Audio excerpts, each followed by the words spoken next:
Bago natin simulan ang kwentong ito, shoutout ko muna yung bagong warrior member ko na si Romeo Genesis Garcia at sa mga nag-renew ng badge na sina Criselda Buranday, Zarina Mercado, Jenelito Coro at kay Lee AJRG.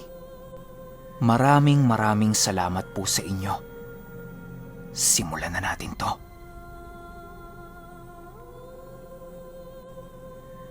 Ang kwentong ito ay hango sa totoong buhay. Karanasan ito ng isa sa mga tropa ni Johnny na itago na lang natin sa pangalang Tomas. Taong 1991, Cuenca, Batangas. Itong mga panahong ito, nasa edad 20 anyos pa lang si Tomas. Kung hindi ninyo na itatanong, napakarami ng alam ni Tomas pagdating sa lahat ng gawi ng isang babaylan. Bakit? Dahil mula sa lola niya, tiyahin niya, at nanay niya ay mga purong babaylan. Marami na ring naituro ang mga ito sa kanya na talaga namang lihim at ipinagbabawal na aral ng isang babaylan. Bakit tinuro sa kanya lahat yan? Dahil maraming pangitain ang lahi niya na dapat bata pa lang matutunan na niya ang mga gawin nila. At dahil nga marami na siyang alam, marami na rin siyang nagamot. At marami-rami na rin ang naniniwala sa kanyang kakayahan. Sa lugar nila yan sa Alitagtag. Pero dito sa Cuenca, walang naniniwala sa kanya. Dahil bukod sa bata pa siya, isa pa siyang lalaki. Kahit na sabihin pa niyang isa siyang babaylan, wala talagang bumibilib. Ang alam ng karamihan sa babaylan, babae, di ba? Tapos matanda na. Pero si Tomas, lalaki na tapos bata pa. Sino nga namang maniniwala sa kanya? Nangyari ang kwento nito ni Tomas nung minsang mapadpad siya sa Cuenca para sana sa isang healing mission. Kaso lang, naharang sila ng mga batikang manggagamot dito at nitawas sa mga pasyente. Hindi niya pwedeng gawin. Kaya ang nangyari, yung healing mission nila, naging pasyal na lang. Marami naman kasing pasyalan nun sa Cuenca eh. At bukod sa pamamasyal nila, nakakasilip-silip din sila sa mga manggagamot. Saksi silang lahat sa mga proseso ng panggagamot ng mga yon. Yung mga tipikal at ordinaryong panggagamot lang. Ang sabi pa nga ni Tomas, parang wala namang nangyayari sa ginagamot ng mga manggagamot doon. Oo, may mga naaalis silang sakit, pero pansamantala lang lahat yun. Babalik at babalik yung sakit ng pasyente nila. Ang ending, kikita ng kikita yung manggagamot. Kasi yung sakit ng pasyente nila, hindi naman talaga nila inaalis. Kumbaga, bibigyan ka lang nila ng konting ginhawa, tapos mga ilang linggo o buwan, babalik ulit yung sakit mo.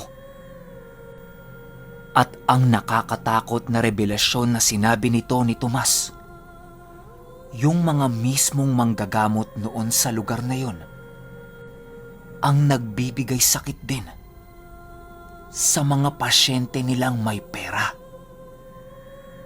Negosyo nga naman, di ba? Ang kaso lang, may isang dumayo sa lugar na yon na merong matinding sakit sa likod. Bakit nasabing matindi? Dahil mula batok nun, pababa hanggang sa mga pisngi ng puwet niya, punong-puno ng malalaking bukol na naglalabas ng nana, tubig, dugo, at langis. Nung tinawas yon nung isang manggagamot doon, ang lumabas na resulta, pinaparusahan siya ng isang engkanto.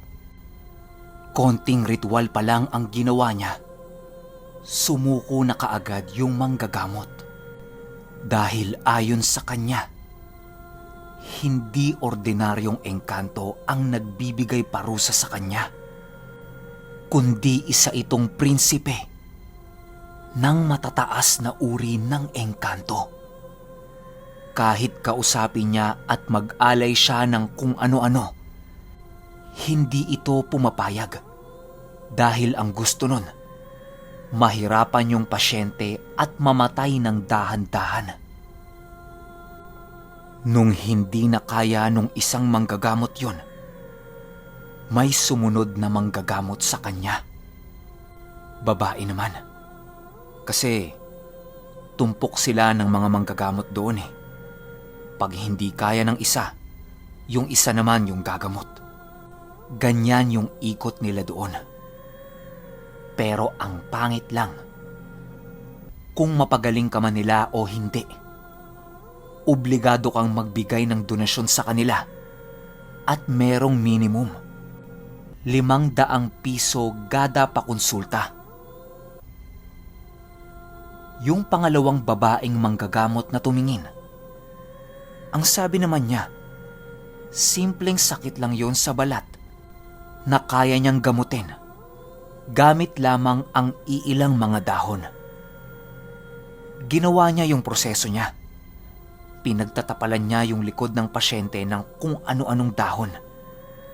Pero wala ring nangyari.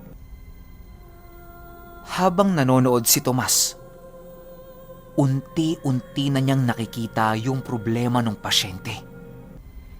Hindi ito dahil sa prinsipe kuno ng engkanto, at lalong-lalong hindi yon ordinaryong sakit.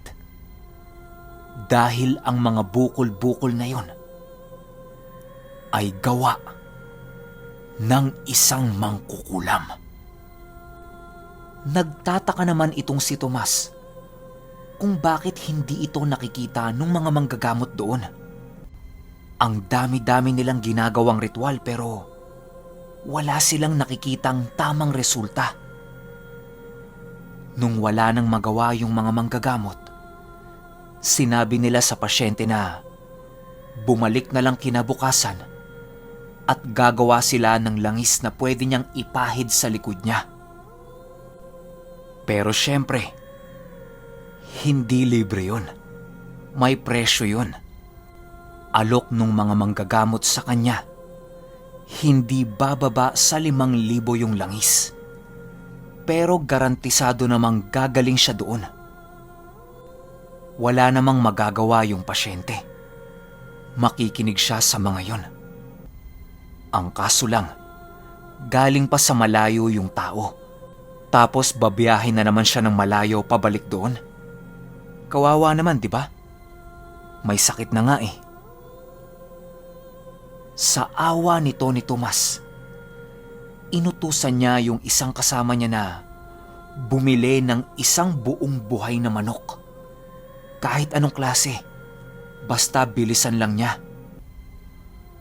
Sumunod naman yun sa kanya. At ito namang si Tomas, inabangan yung pasyente sa sasakyan nito. Nung nakita niyang papasakay na, inawat niya.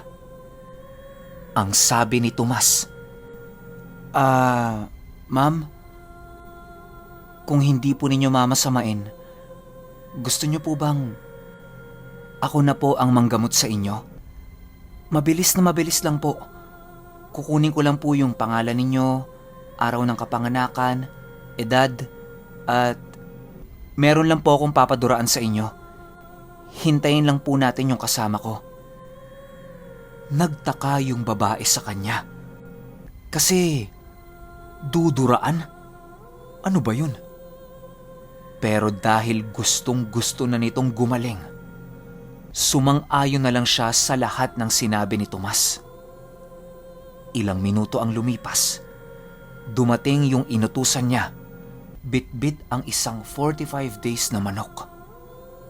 Yung babaeng pasyente, nakatingin lang sa kanya habang nakaupo ito sa sasakyan nito. Si Tomas naman, nag-oorasyon sa ulo ng manok habang may iniihip-ihip siya dito. Ang sabi ni Tomas sa pasyente, "Ma'am, pwede po bang tumalikod kayo saglit?" Pagtalikod nun, dinikit ni Tomas yung manok sa likod ng pasyente niya habang nag-uusal. Para saan ang ritual na yon? Ayon kay Tomas, para malipat yung mga dasal, sumpa, sakit, at kung ano-ano pang binigay sa kanya nung mangkukulam.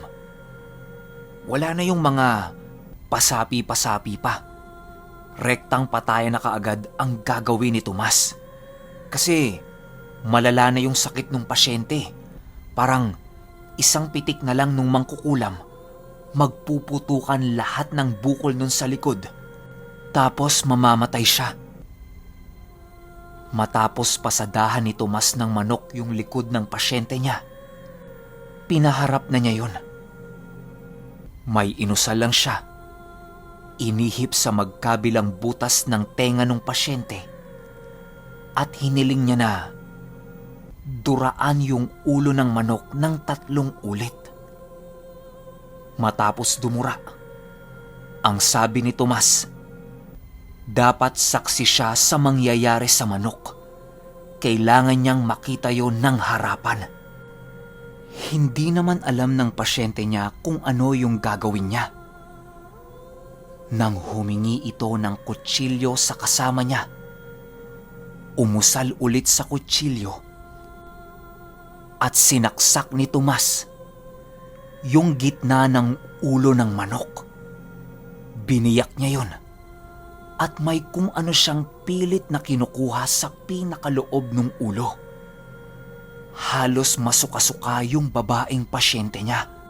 Gusto na niyang ibaling yung ulo niya, pero inaawat siya ni Tomas. Ang sabi ni Tomas, malapit na niyang makuha. Manatili lang siyang nakatingin. Matapos ang ilang segundo, may buo-buong dugo na nakuha si Tomas sa ulo ng manok.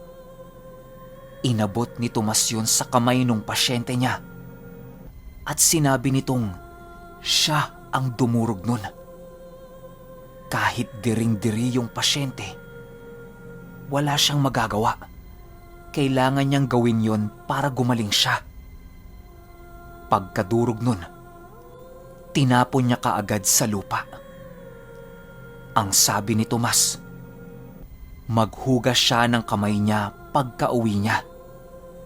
Sabayan niya yon ng pagligo ng tubig na may asin.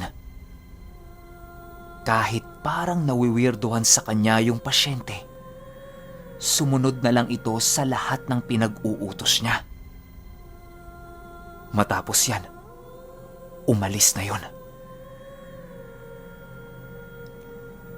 Kinaumagahan, uuwi na sana sila Tomas nang biglang bumalik yung pasyenteng ginamot niya kahapon.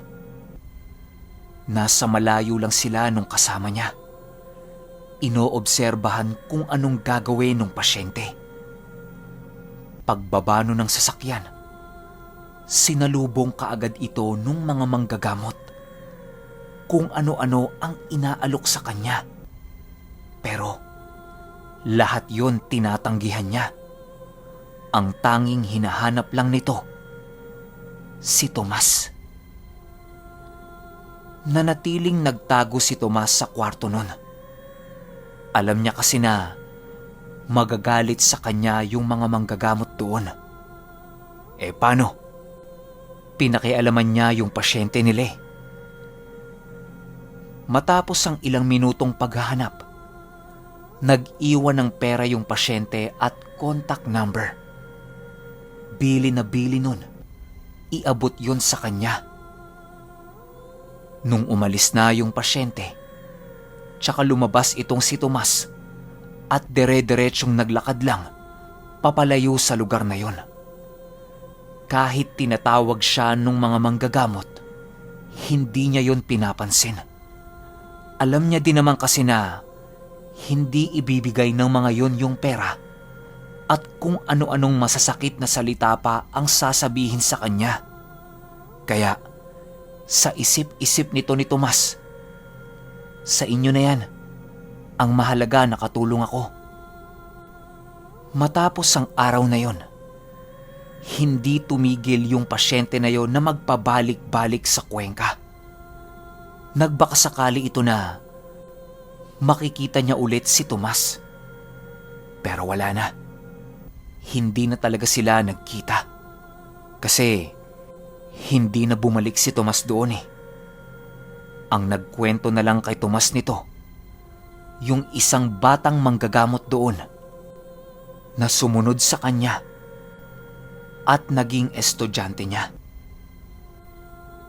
At yung babaeng pasyente na yon, ang nagkwento sa mga manggagamot sa Cuenca na napagaling siya ni Tomas gamit lamang ang pagbiyak sa ulo ng manok.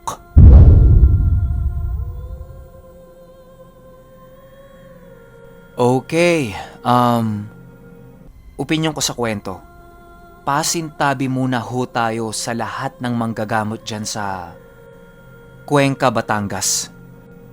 Wala namang sinabi si Tomas kung saan yung mismong lugar eh. At saka 1991 pa ho ito. Baka mamaya kasi atakihin na naman tayo eh. Ang masasabi ko lang, napakagaling mo Tomas. Kung nasan ka man ngayon, maraming salamat sa kwento mo. Kung hindi nyo kasi na itatanong, maraming pasyente yan si Tomas. Nagpapaikot-ikot yan mula Bicol, Batangas, Laguna, Tagaytay, basta Pulidong South. Tsaka may mission yan ngayon eh, kaya laking bagay talaga na nasulat niya itong kwento. At nga pala, yung Tomas, hindi niya yan tunay na pangalan. Hindi na kasi tayo pwedeng magbigay ng mga tunay na pangalan eh. Nadala na ako kay Ate Rose. Ang galing ng proseso ng panggagamot ni Tomas. Kasi mabilisan lang eh, di ba? Wala nang usap-usap. Pero ayon sa kanya, kapag ganong klase ng proseso na pala yung gagawin niya, marami siyang sinasakripisyo na mga gamit niya. Yun bang dadasalan niya yung isang gamit ng pagkatagal-tagal, tapos uubusin niya yung pondo nun sa isang gamutan lang? Ilang orasyon ang kailangan niya para makumpleto yun eh. Hindi bababa ng 10. Kaya ang mangyayari sa kanya, ubos ang pondo niya, tapos isa lang yung mapapagaling niya. Pero yun nga, kahit mabilisan yun, kailangan niya pang pumatay ng manok. Para bang ang daming sakripisyo para sa ritual na yon. Pero ang lakas, di ba? Isang gamutan lang tapos na kaagad. Sana lang Tomas, marami ka pang ibahagi sa aming istorya mo nang tungkol sa isang babaylan na lalaki. Sobrang bibihira niyan. Maghihintay kami sa mga kwento mo. Random shoutout muna tayo kina John Reniel Zacate, Rowie Vargas, Andy Boy CM, at Iba Pa TV, Mia Mandirigma, at kay Romeo Jr. Velez. Yun lang. Hanggang sa susunod na kwento. Salamat.